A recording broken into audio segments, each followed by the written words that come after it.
Did you know there was a king who ruled for only 7 days before burning himself alive? Meet King Zimri of Israel. He didn't become king the normal way.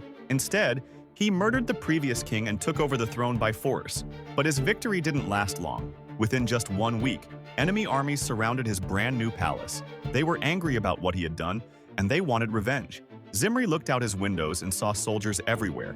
There was no escape, no way to fight back, no hope of surviving. So he made a shocking decision.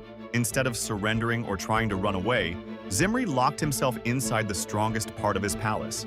Then he did something absolutely crazy. He set the entire building on fire with himself still inside.